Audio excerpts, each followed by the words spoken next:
El 27 de noviembre de 1965, Howard E. Rutledge saltó en paracaídas para caer en manos de Vietnam del Norte, cuando su avión de caza explotó debido al intenso fuego antiaéreo. La historia de los 7 años de cautiverio y tortura que siguieron fue conocida por todos a través del éxito de librería y en la película del mismo título, En presencia de mis enemigos. El 1 de diciembre del año en que fue capturado, apenas pocos días después de su captura, Rutledge fue puesto en la celda número 2 en el Hotel Descorazonador, que fue el nombre que los presos le pusieron a una de las prisiones en Hanoi. En su obra, cuenta en vocabulario vívido el dolor de su aprisionamiento. Escribe: «Cuando la puerta se cerró estruendosamente y le echaron llave a la oxidada cerradura de hierro, un sentimiento de absoluta soledad me invadió. Me acosté sobre la fría losa de cemento en mi prisión de 2 metros por 2 metros. El hedor de excremento humano me quemó la nariz. Una rata, del tamaño de un gato, correteaba sobre la losa a mi lado. Las paredes y los pisos estaban cubiertos de mugre. Había barrotes en la diminuta ventana muy arriba del piso. Tenía frío y hambre, y me dolía todo el cuerpo por las coyunturas hinchadas y los músculos distendidos». Es difícil describir lo que el confinamiento solitario puede hacer para romper los nervios y derrotar a un hombre. Uno pronto se cansa de estar de pie, o sentado, dormido o despierto. No hay libros, no hay papel ni lápiz, ni revistas ni periódicos. Los únicos colores que uno ve son el gris desteñido y el marrón sucio. Meses y años pueden pasar sin ver la salida del sol o la luna, la hierba verde o flores. Uno está encerrado, solo y en silencio, en la mugrienta celda, respirando aire mohoso y podrido y tratando de mantener la cordura. Leí eso y me pregunté lo mismo que la mayoría nos preguntaríamos. ¿Por qué Dios permite que un mal semejante le suceda a uno de sus hijos? ¿Por qué Dios permitiría que esto sucediera en la vida de un hombre como Howard Rutledge? O en la vida, circunstancias y experiencias de cualquiera, problemas y prisión, que hieren dolorosamente a la persona y las lleva a temer por la propia vida. Bien, Howard Rutledge aprendería antes de 1972, cuando fue puesto en libertad, que a veces hay ventajas en las dificultades. Comprendería que el propósito de todo eso en su vida era la gloria de Dios y su propio bien. 11 años han pasado desde que José fue vendido por sus hermanos y llevado a Egipto. Si quieren calcular su edad, hay que observar con atención las referencias mencionadas en el texto bíblico. En Génesis 37:2 se nos dice que tenía 17 años. Luego, en el capítulo 41, versículo 46, se nos dice que cuando subió al cargo de primer ministro tenía 30 años. Luego, en el pasaje que tenemos delante hoy, descubrimos que los eventos de este capítulo tienen lugar 2 años completos antes de ascender al cargo de primer ministro. José probablemente tenía unos 27 o 28 años. Como saben, a pesar de su fidelidad a Potifar y a Dios, la esposa de Potifar lo calumnió. Así que el mismo Potifar lo echó a la cárcel donde estaban los presos del rey. El vocabulario que se usa en los primeros 4 versículos del capítulo 40 nos dice que no se trata de una prisión común, sino una prisión reservada para los prisioneros del rey. Hay 2 palabras que se usan para prisión en el texto. Una de ellas aparece en 39:20 y es la palabra hebrea que literalmente significa casa del redondel. Tal vez se refería a alguna prisión redonda, tal vez un castillo o tal vez una prisión rodeada de una muralla en círculo. La otra palabra aparece más adelante, en el capítulo 40, y es una palabra que significa pozo o hueco, y a veces es traducida como mazmorra. Todo lo que sabemos del lugar donde fue puesto José es esto. Era una mazmorra circular donde se mantenía a los presos del rey separados de los criminales comunes.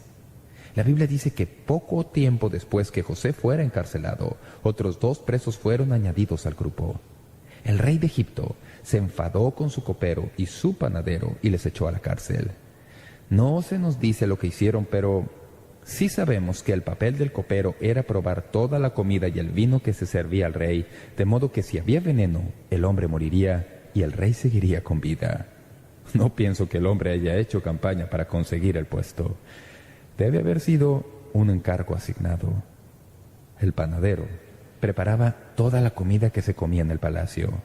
Así que debemos dar por sentado que, siendo que ambos fueron a parar a la cárcel en una noche en particular, ambos le habrán servido algún platillo que al rey le pareció no muy bueno. Ahora, están en la prisión, y la Biblia dice que a poco de que empezaran a cumplir su sentencia, José notó en sus caras, una mañana temprano, una expresión de preocupación. Entonces les pregunta, ¿por qué están tristes? Y ellos le responden a una, anoche tuvimos un extraño sueño, y no sabemos su significado ni sabemos cómo interpretarlo. José les dice, ¿no le pertenecen a Dios las interpretaciones? Cuéntenme el sueño, y yo se los interpretaré con la ayuda de Dios. El sueño del copero está relatado en los versículos 9 al 15 del capítulo 40. En su sueño, el hombre ve 3 ramas en una vid que florecen y producen uvas. El hombre recoge las uvas y las exprime en la copa del faraón y le sirve el vino. José explica que el sueño significa que en 3 días, como indican las 3 ramas, el copero va a ser restaurado por Faraón al cargo original como copero principal del palacio. Después de oír la interpretación del sueño del copero, el panadero no puede esperar contar el suyo. Estas van a ser buenas noticias, pero va a sufrir un desencanto. El panadero dice que en su sueño vio que tenía 3 canastas blancas sobre la cabeza, con lágrimas, y que las canastas estaban llenas de golosinas, pero que las aves de los cielos se comían estas golosinas. José le explica al panadero que las 3 canastas significan 3 días, y que al cabo de 3 días el faraón lo ahorcará y las aves se comerán su carne. 3 días después, tal como lo dijo, en el cumpleaños del faraón se celebró una fiesta real. Celebró su cumpleaños devolviéndole el cargo al copero y colgando al panadero, tal como José había dicho que sucedería.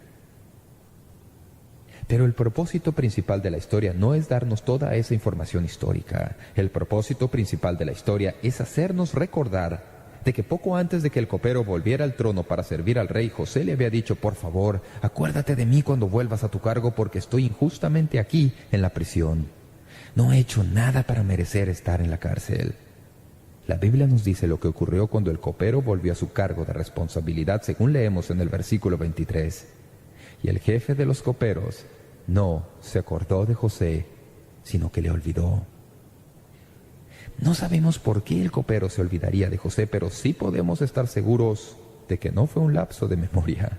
Fue más probablemente un olvido intencional de su parte. Tal vez pensó que no quería revolver los recuerdos de días pasados. Tal vez razonó que si mencionaba la libertad de José, el faraón pensaría que no estaba de acuerdo con las decisiones del rey. Así que la Biblia dice que por 2 años enteros el copero nunca mencionó el nombre de José en el palacio. Esa historia es el escenario del próximo episodio de José en su relación con Dios, en la prisión y el olvido. Me parece que es un recordatorio para todos nosotros de que hay ventajas en nuestras dificultades. Al observar a José y cómo él se desenvuelve en esta situación, aprendemos de él que Dios tiene un propósito para cada uno de nosotros y que en cada una de nuestras vidas habrá experiencias de prisión. Habrá problemas, dificultades, y que en medio de todo eso Dios quiere enseñarnos y quiere que nosotros aprendamos. En este mensaje, quisiera extraer de este pasaje bíblico algunos principios que nos ayudarán. No podría decirles cómo estas palabras de la palabra de Dios han sido para mí una fuente de aliento, en más de una ocasión. Así que, permítanme hablarles por unos momentos de las ventajas de la dificultad. En primer lugar, los problemas nos proveen de mayores oportunidades. A menudo Dios nos envía los problemas para darnos mayores oportunidades y nosotros, como hijos de Dios, debemos aprender cómo buscar las posibilidades en los problemas. Es interesante que exista una sección entera en el Nuevo Testamento llamada las epístolas carcelarias porque Pablo las escribió a varios individuos e iglesias mientras estaba encarcelado en Roma. El libro de Apocalipsis, que ha sido una bendición tan grande para nosotros y que bosqueja todo el esquema futuro de las cosas, fue escrito por el apóstol Juan mientras estaba desterrado en la isla de Patmos. Fue en la cárcel que Juan Bunyan vio la gran alegoría que más tarde quedaría escrita en la obra inmortal El progreso del peregrino. A veces, grandes cosas suceden en las cárceles. José va a aprender en su experiencia en la prisión que Dios no se ha olvidado de él y que Dios en su misericordia lo está viendo. Es mientras José está en la prisión que Dios le pone en contacto con el hombre que a la larga va a ser el eslabón para que se cumplan en José los sueños que había soñado en su adolescencia. Eso sucedió mientras estaba en la cárcel. Recuerdo haber oído a Charles Colson en una reunión concluir su mensaje en forma similar a la conclusión que incluye en su libro Amando a Dios. Colson dice: «Mis días más negros como creyentes, y hubieron muchos, 7 meses de ellos en la cárcel para ser exactos, han sido mucho más provechosos y benéficos que todos los días de gloria en la Casa Blanca». Colson puede decir eso porque en la prisión aprendió a conocer a Dios, a andar con Dios, aprendió el valor de la amistad y de la comunión con otros hermanos en Cristo. Sin embargo, a veces las dificultades son necesarias en nuestras vidas, porque de cuando en cuando los problemas son los medios que Dios usa para darnos otras oportunidades que quiere que tengamos. La segunda cosa que noto en este pasaje respecto a los problemas es que los problemas promueven nuestra madurez espiritual. Los problemas pueden hacernos mejores personas si no permitimos que nos amarguen. Aparte del Señor mismo, no hay nadie que yo conozca que haya sufrido un tratamiento más injusto que José. José sobresale como el ejemplo clásico de un individuo que sufrió maltrato repetidas veces. Obedeció a su padre, yendo la segunda milla desde Siquem a Dotán. Y como resultado de ese esfuerzo, y como recompensa, fue arrojado a una cisterna y luego vendido a un grupo de comerciantes que pasaba por ahí. Fue fiel a Dios y defendió su pureza y su moralidad. Y como recompensa fue calumniado por la esposa de Potifar y echado en la cárcel. Mientras estaba en la mazmorra, fielmente interpretó el sueño de un hombre, y el hombre prometió recordarlo. Pero la Biblia dice que cuando el hombre volvió al palacio, simplemente se olvidó de José. Ayudó al copero y quedó en el olvido por 2 años enteros. Parece que haga lo que haga José, por bueno que sea, todo lo que consigue por su buena conducta es dolor y aflicción. Pero notan que no hay ni la más mínima evidencia de que José alguna vez se quejara. En el versículo 15, cuando le cuenta al copero la injusticia de su situación, no lo hace en tono de queja, sino simplemente como declaración de hechos. En lugar de amargarse y enfadarse contra Dios, José permite que Dios use esta experiencia para hacerle una mejor persona. Al observar la vida de José, no es difícil darse cuenta de que probablemente tuvo una vida mimada cuando niño. Mientras sus hermanos estaban trabajando, José se paseaba por la casa en su túnica multicolor. Ellos trabajaban y sudaban, y José vivía una vida de príncipe. Para que Dios pudiera usar a José, tendría que endurecerle. Tendría que prepararle para ser primer ministro de Egipto durante una hambruna mundial que con toda certeza exigiría a un hombre fuerte. El salmista alude a este proceso de forja. En el Salmo 105:17 leemos esto en cuanto a José. Envió un varón delante de ellos, a José, que fue vendido por siervo. Afligieron sus pies con grillos, en cárcel fue puesta su persona. Una traducción alterna de esta última frase sería: en hierro fue puesta su alma. Cuando José salió de la cárcel, era un hombre con alma de hierro. Era un hombre de gran sabiduría, valor y determinación. Actúa como un líder nato. Cuando asciende al alto cargo del gobierno en Egipto con su mano, dirige una nación que es extraña para él. Los dirige mientras atraviesan una terrible hambruna, terrible, sin que haya el menor indicio de una revuelta. Estaba preparado para la adversidad de la hambruna debido al dolor que había sufrido en la prisión. Dios quiere y necesita santos de acero hoy, y la única manera en que el acero entre a nuestras almas es cuando Dios nos permite sufrir un poco de dolor y atravesar problemas que simplemente claman desde nuestra perspectiva humana, y Dios nos hace más fuertes mediante el sufrimiento. La Biblia lo dice de esta manera en Hebreos 12:11. Es verdad que ninguna disciplina al presente parece ser causa de gozo, sino de tristeza, pero después da fruto apacible de justicia a los que en ella han sido ejercitados. Tal vez debería señalar aquí que este concepto de fortaleza mediante la dificultad y problemas se halla bajo ataque hoy, debido a la doctrina de la prosperidad y éxito tan ampliamente extendida, especialmente en la televisión y radio cristiana. La idea que pregonan es que si uno es creyente, Dios quiere que todo marche viento en popa y raudamente. Alguien me regaló un libro escrito por Florence Bull, titulado «Dios quiere que usted sea rico y otras doctrinas seductoras». En ese libro, ella hace esta valiosa declaración, abran comillas: «El engaño de la doctrina de la prosperidad y éxito es sutil. Suena tan espiritual afirmar que no podemos enfermarnos o fracasar si confiamos en Dios, que Él recompensará nuestra fe y nuestras ofrendas, y cuando somos buenos haciéndonos ricos en cosas materiales. Pero este no es el mensaje de los primeros padres de la Iglesia cristiana, ni tampoco fue el mensaje de los hombres y mujeres de fe que en toda la historia encendieron a la Iglesia y a la nación con las llamas del despertamiento espiritual. Mientras más perseguimos esta perogrullada, con mayor probabilidad acabaremos siendo niños mimados. Conseguir todo lo que se nos antoja no nos convertirá en soldados de Cristo. Tal vez vistamos un traje a la medida con botones de oro y de marca famosa, pero no seremos más soldados que un niño de 6 años con sus pies embutidos en las viejas botas de combate de su papá y llevando al hombro una escopeta de palo. El síndrome de la prosperidad y éxito desenfrenado no logrará que los creyentes se desarrollen para ser juntos una iglesia vigorosa, de corazón férreo e indomable. Más bien, reducirá al cuerpo de Cristo a la flojera espiritual. Eso, bíblicamente, es verdad. La Biblia en ninguna parte nos dice que iremos de la cuna a la tumba sin tener ni un solo problema.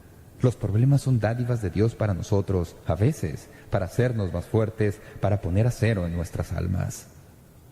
¿No es interesante que a veces tratemos de ayudar a otros en alguna dificultad sin tener cuidado, sin considerar que en realidad podríamos estar en el intento de abortar el proceso que Dios quiere que sirva para su crecimiento? Si Rubén, por ejemplo, hubiera logrado cumplir su intención de sacar a José de la cisterna y devolverlo a su padre, José no hubiera realizado nada del ministerio que Dios tenía reservado para él. Si Potifar hubiera rescatado a José de las torturas de la prisión, José nunca habría conocido al hombre que a la larga le conduciría a la grandeza. Los problemas fueron simplemente las avenidas que Dios usó para llevarlo desde donde estaba al lugar donde Dios quería que estuviera, y en el proceso forjó su alma en acero para que así José pudiera enfrentar los retos que tendría por delante. Los problemas promueven nuestra madurez. En tercer lugar, cuando los problemas surgen, los problemas demuestran nuestra integridad. Nuestro carácter, si es genuino, no es alterado por las circunstancias. Hay muchos malos entendidos al respecto, pero la verdad es que José, por sobre todo, era un hombre de gran carácter. Nada ejemplifica más nuestro carácter que la manera en que enfrentamos las dificultades. Muchas veces se confunde el carácter con la reputación, pero hay una gran diferencia. La reputación, como saben, es lo que otros suponen que somos. El carácter es lo que realmente somos. La reputación es lo que los hombres piensan que uno es. El carácter es lo que Dios sabe que uno es. La reputación es lo que ponen en su epitafio. El carácter es lo que los ángeles dicen de usted ante el trono de Dios. El carácter nunca cambia, aunque las circunstancias cambien, porque como ven, los problemas demuestran nuestra integridad. De cuando en cuando oigo que alguien dice, «Pero la situación me hizo ser como soy». No, la situación reveló lo que usted es. Cuando enfrentamos las dificultades de la vida, lo que tenemos es una maravillosa oportunidad para que Dios nos use para demostrar la realidad e integridad de nuestro carácter ante los demás. Cuarto, los problemas producen un sentimiento de dependencia. En los versículos 20 y 21 de Génesis 39 leemos, «Y tomó su amo a José y lo puso en la cárcel, donde estaban los presos del rey, y estuvo ahí en la cárcel, pero Jehová estaba con José». Cuarto, los problemas producen un sentido de dependencia. En los versículos 20 y 21 de Génesis 39 leemos, «Y tomó su amo a José y lo puso en la cárcel, donde estaban los presos del rey, y estuvo ahí en la cárcel, pero Jehová estaba con José». A donde quiera que iba José, Dios iba con él. Como ven, lo único que puede separarlo a usted de Dios no son las circunstancias, sino el pecado. Mientras usted mantenga su vida pura, santa y justa delante de Dios, Dios se obliga a seguirlo o ir delante de usted donde quiera que usted acabe. Pero el pecado hace separación entre usted y Dios. El pecado rompe la comunión. Así que sean los problemas, asegúrese de ser justo y santo delante de Dios, y así tendrá la garantía de Dios de que sea que esté en la cárcel o en el pozo o en el palacio, Dios estará con usted. Dios se obliga a ir con los que andan con Él, y Él está en la cárcel con José. Griffith Thomas ha escrito lo siguiente que liga el poder de José con la presencia de Dios. Dice: el secreto del poder de José estaba en la conciencia de la presencia de Dios. Dios no se había olvidado de él, aunque pudiera parecer que ese fuera el caso. El mismo incidente, que al parecer era el más injurioso, fue el eslabón que Dios usó para exaltarlo. Al hombre que está seguro de estar en la senda de la voluntad de Dios, le vendrá la conciencia de la presencia y bendición divinas, que será un consuelo indecible conforme él se apoya en el Señor y espera pacientemente en Él. El mal puede tener sus victorias temporales, pero son solo temporales. El bien y la justicia y la verdad deben prevalecer, y es para los siervos de Dios que esperan calladamente, que avanzan con humildad, que viven con fidelidad y que confían intrépidamente hasta que Dios los justifique mediante su divina intervención y glorifique su gracia en sus vidas. ¿Saben lo que José halló mientras estaba encarcelado? Halló cuánto le amaba a Dios. ¿Cuántas personas me han dicho que cuando atravesaban problemas familiares o problemas matrimoniales o problemas económicos o problemas físicos, cuántas veces el testimonio ha sido el mismo? Pastor, sabía que Dios me amaba y siempre me sentía cerca de Él, pero nunca en toda mi vida conocí la comunión que tuve como cuando en esos momentos en que estaba en la olla de presión. Dios estaba conmigo. A veces los problemas surgen en nuestras vidas para mostrarnos cuán dependientes somos en el Señor. Y como ustedes saben, en esta sociedad en que vivimos, en la que oímos tanto sobre la autosuficiencia y se nos endilga las consignas de «tú puedes hacerlo, todo saldrá bien, sueña y trata de alcanzar las estrellas, y no hay nada fuera de tu alcance», y todas esas cosas, a veces, si no prestamos atención, podemos llegar a pensar que no necesitamos a Dios tanto como solíamos necesitarlo. Justo cuando llegamos a ese punto, ¿saben lo que sucede? Dios nos pone en la cárcel por un tiempo, para que podamos recordar cuánto dependemos de Él en realidad. Los problemas producen un sentido de dependencia. Cuando tengan la oportunidad, lean el Salmo 139. A veces oigo que se predica ese salmo como si las personas estuvieran huyendo de Dios y no pudieran esconderse de Él. Pero el salmo fue escrito en realidad para recordarnos que vayamos donde vayamos, sea a los cielos o a las profundidades del abismo, sea en el mar o en el aire, a donde quiera que sea que nos lleven las circunstancias de nuestra vida, Dios está ahí. ¿A dónde huiré de tu presencia? Los problemas nos hacen sensibles a esto, ¿verdad? Cuando estamos en medio de problemas, sentimos lo dependientes que somos de Dios. Ahora, permítanme darles un quinto punto. Los problemas preparan nuestro corazón para el ministerio. Quiero que lean conmigo los versículos 6 y 7 del capítulo 40. Vino a ellos José por la mañana y los miró, y he aquí que estaban tristes. Y él preguntó a aquellos oficiales de Faraón que estaban con él en la prisión de la casa de su señor, diciendo: ¿por qué parecen hoy mal vuestros semblantes? Leí esto, y el pasaje como que saltaba de la página ante mis ojos. José estaba preso, injustamente, puesto que no había hecho nada para merecer estar donde estaba. En virtud de la situación debería haber estado dedicado a sentir lástima por sí mismo y preguntándose por qué extraña razón Dios estaba permitiéndole que estuviera en circunstancias tan lamentables. Pero en lugar de eso, vemos al sufriente sirviendo. Observen las palabras. Noten que él ve las caras tristes de ellos. Es sensible, cariñoso, expresando simpatía. Inicia la conversación. Ministra a los presos. No hay ministro para el que sufre como el ministro del que sufre y ministra a otros. Es cierto. ¿No fue Pablo quien escribió a los Corintios en la segunda carta a los Corintios, capítulo 1, que consolamos a otros con el consuelo con que nosotros mismos hemos sido consolados? Cuando atravesamos dificultades en la vida y los problemas nos azotan, por lo general lo que resulta es que nos hacemos sensibles a los que nos rodean y que atraviesan dificultades similares o problemas parecidos. Recuerdo una ocasión en que nuestra familia se hallaba en cierto apuro económico en particular.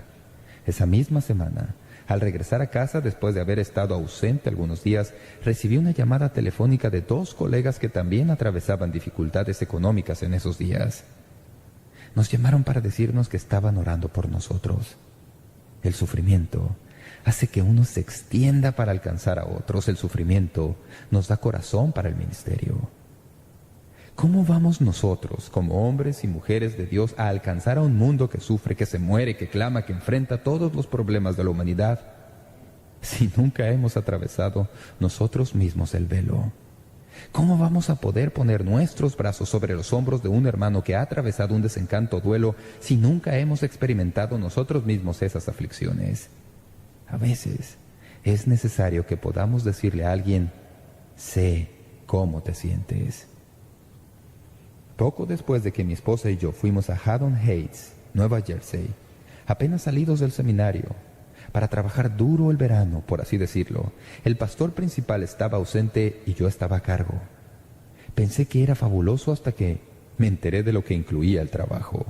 Una tarde recibí una llamada de Ocean City pidiéndonos que fuéramos a cierta dirección. Una de las parejas jóvenes de la iglesia tenía un bebé de 10 meses y mientras se dirigían al océano, el bebé se había asfixiado. Antes de que pudieran llevarlo al hospital, el bebé había perdido mucho oxígeno. Mi esposa y yo fuimos al hospital, donde el bebé estaba ya conectado a las máquinas que mantenían su cuerpecito funcionando. Nos quedamos como por 3 días con ese matrimonio, llorando con ellos, orando con ellos, alentando la esperanza junto con ellos, hasta que a la larga el bebé murió. Fue el primer funeral que tuve que celebrar en toda mi vida.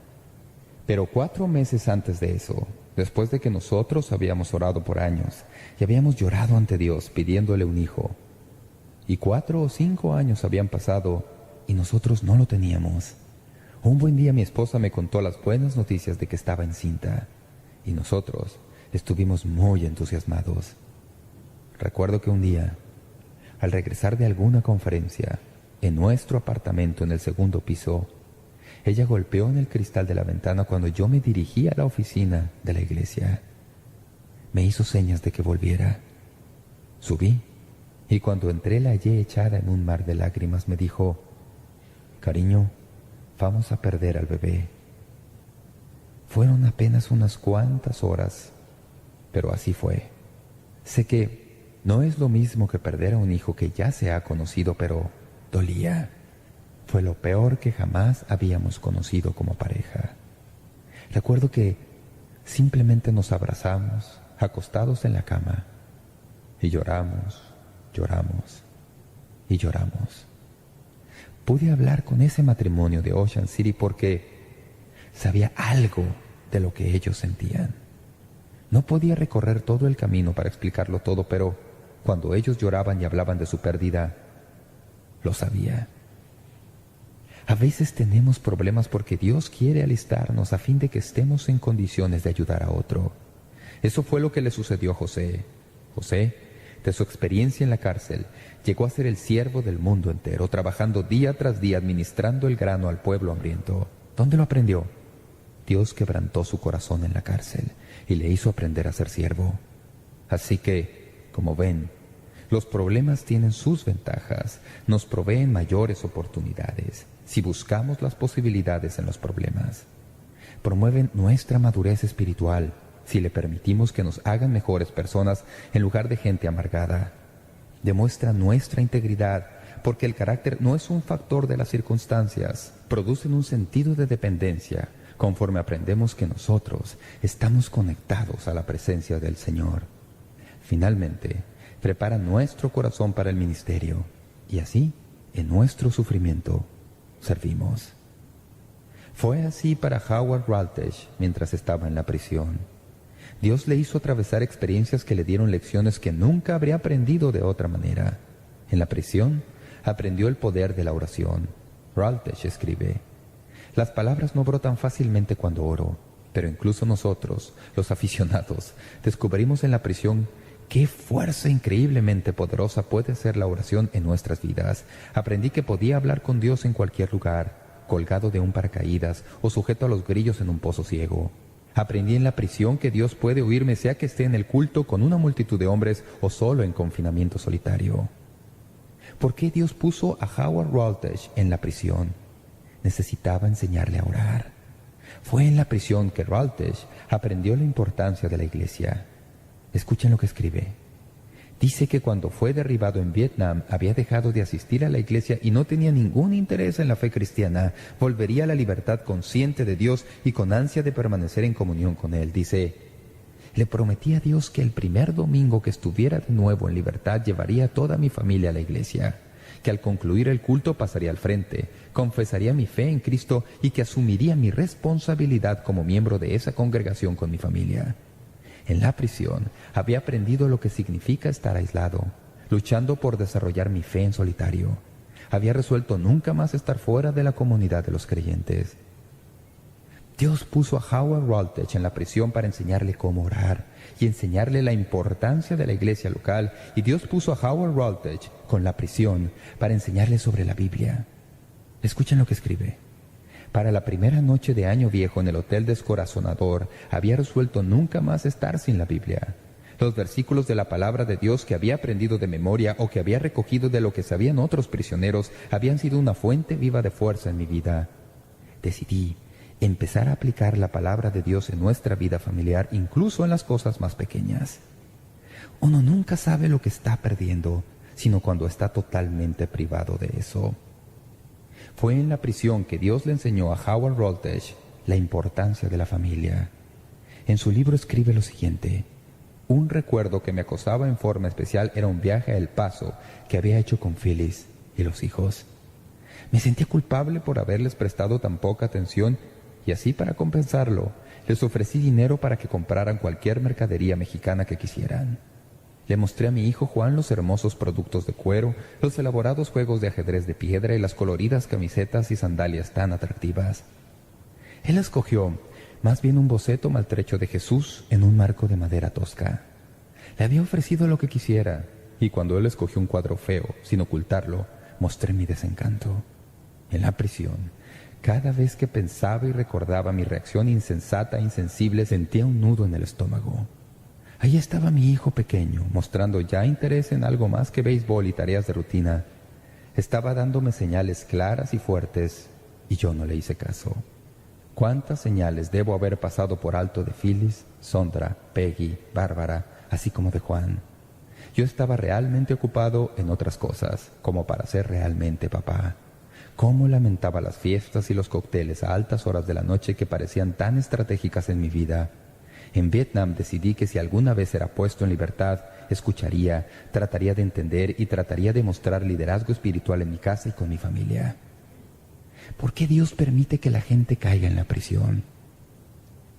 Nuestras prisiones tal vez no sean Vietnam, llenas de tortura y sufrimiento físico, pero, hermano y hermana mía, Dios le lleva a atravesar problemas para que usted pueda aprender. Me hace atravesar problemas para que yo pueda crecer. No me gustan. Como humano les huyo, pero los problemas me alcanzan. Cuando me hallo en medio de ellos, Dios los usa para hacerme la clase de hombre que Él quiere que yo sea. Encontré una oración que quiero leerles. Es mi oración y quiero que sea la suya también. Escoge por nosotros, Señor. No permitas que nuestra débil preferencia nos esquilme de lo bueno que para nosotros Tú has designado. Escoge por nosotros, Señor. Tu sabiduría nunca yerra, y nosotros somos necios y ciegos. Persistamos en avanzar pacientemente negándonos nosotros mismos, aceptando la adversidad sin amilanarnos por la pérdida. Nuestra porción está más allá de las horas de pruebas y la corona más allá de la cruz. No huya de las presiones que Dios quiere usar para hacer de usted su perfecto ejemplo de semejanza a Cristo. Nosotros queremos la corona, pero no queremos la cruz. Queremos la resurrección sin el Viernes Santo. Queremos el triunfo sin el dolor. Dios no lo hará así. En nuestras vidas como individuos, en nuestras familias, en nuestra iglesia, Dios puede tomar los problemas y hacernos mejores personas si cooperamos con Él.